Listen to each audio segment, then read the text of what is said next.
రాజకీయాలు వంట పట్టించుకున్నటువంటి వ్యక్తుల వలన ఉన్నారు అంటే అది యువకులు. ఆ సామాజిక వర్గం ఈ సామాజిక వర్గం అనే ఏది కాదు. ఈ ఉస్మానియా క్యాంపస్లో ఉన్నటువంటి యువకులు, ఆడ కాకతీయ క్యాంపస్లో ఉన్నటువంటి యువకులు, ఆడ మహాత్మా గాంధీ క్యాంపస్లో ఉన్నటువంటి యువకులు, పాలమూరులో ఉన్నటువంటి యువకులు, కరీంనగర్లో ఉన్నటువంటి యువకులు, నల్లగొండలో ఉన్నటువంటి యువకులు, భువనగిరిలో ఉన్నటువంటి యువకులు, హైదరాబాద్లో ఉన్నటువంటి యువకులు, వీళ్ళు రాజకీయం వంట పట్టించుకుంటున్నారు. రాజకీయంలో మునిగి ఈత కొడతా ఉన్నారు. ఇప్పుడు కాలరెక్కలు ఇరిగిపోయి సత్వ చచ్చిపోయి రక్తం మొత్తం కూడా చచ్చిపోయిన వాళ్ళు కూడా వీళ్ళు రాజకీయాల్లో ఉన్నారు. మీరు ఇంకా కూడా ఉడుకుడుకు రక్తం ఉన్నటువంటి వ్యక్తులు యువకులు కూడా ఇంకా కూడా ఆ ఓట్లు వేయాలి. ఇప్పుడు ఎమ్మెల్సీ ఎన్నికలు వచ్చినాయి, ఓటుకి 5,000 అట. తీర్మానం వల్ల 10,000 ఇస్తుండట. రాకేష్ రెడ్డి ఏమి ఇస్తలేడట. ఇంకొక ఆయన ఇంకొక ఇస్తున్నట్టు, ఇంకొక ఆయన ఇంకోటి ఇస్తుంది.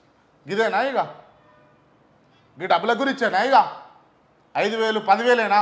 రా, నువ్వు బరిలోకి దిగి నువ్వు పోటీ చేయి. నీకు హక్కు లేదా? మేము ఇది చేస్తాం అది చేస్తామని చెప్పేసి చెప్పడమే కానీ చేసేది లేదు. దయచేసి ఇట్లా మాట్లాడుతున్నందుకు కొంత వానం మీకు బాధ అనిపించినా కూడా వాస్తవానికి ఏం జరుగుతూ ఉంది అని అంటే యువకులను బానిసలను చేస్తూ ఉన్నారు అన్ని రాజకీయ పార్టీలు. బీఆర్ఎస్ అనాట, బీఆర్ఎస్ ఒకటే కాదు, కాంగ్రెస్ అనంటే కాంగ్రెస్ ఒకటి కూడా కాదు, అయ్యో బీజేపీ ఒకటే చేస్తుందా బానిసలు అంటే బీజేపీ కూడా కాదు, అన్ని పార్టీలు చేస్తున్నాయి, అన్ని రాజకీయ పార్టీలు. ఏంది అలా స్కూళ్ళల్లోకి బళ్ళల్లోకి పోయి చూస్తూ ఉంటే స్కూళ్ళల్లో బళ్ళల్లో ఎవరు ఉండాలి? ఈ కాలేజీలలోనో లేకపోతే స్కూళ్ళలోనో వేసవి సెలవులు వచ్చాయి ఉండే. సాయంత్రం అయితే చాలు ఆడ బీరు బాటిలు, బీరు సీసాలు, కోటర్ సీసాలు, ఇంకా పల్లి బఠానీ, ఇంకేముంటాయి అవి. కొన్ని చోట్ల ఇంకా అప్గ్రేడ్ అయ్యారు యువత. గంజాయి గంజాయి దొరుకుతా ఉంది.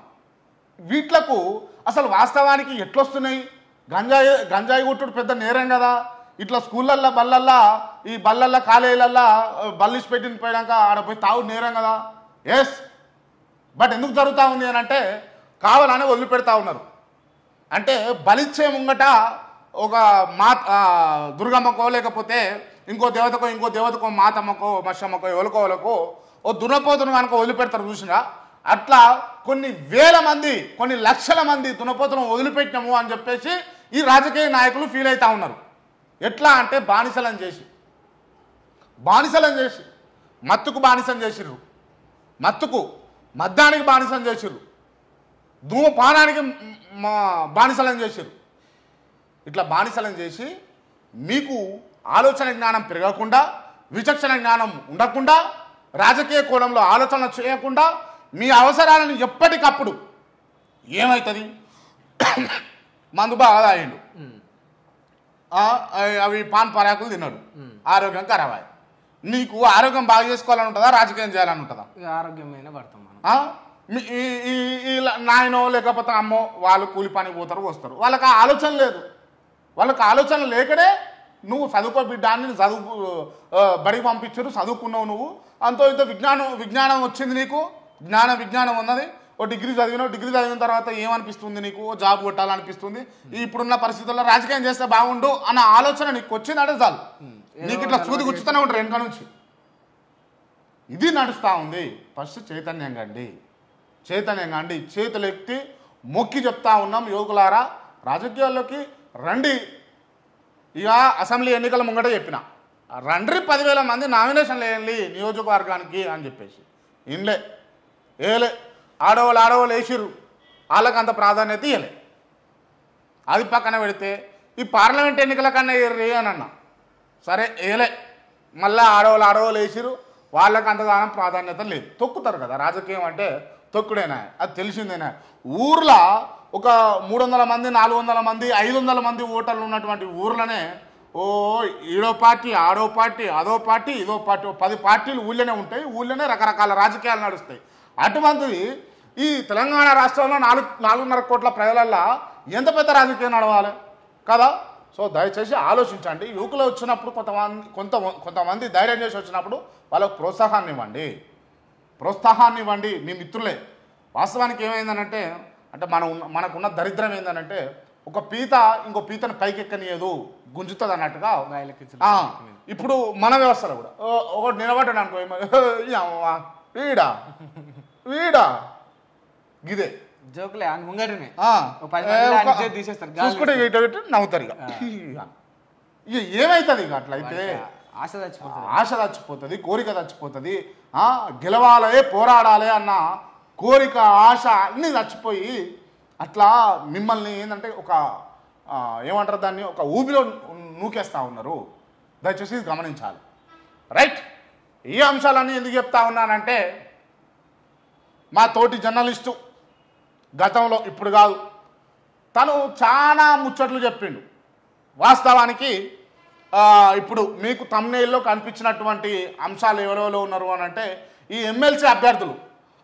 తీన్మార్ మల్లన్న కాంగ్రెస్ పార్టీ బలపరిచిన అభ్యర్థి, రాజకీయాలకు అవసరం లేకుండా రాజకీయాలు ఇన్వాల్వ్ అయితే చూడురి మిత్రులారా.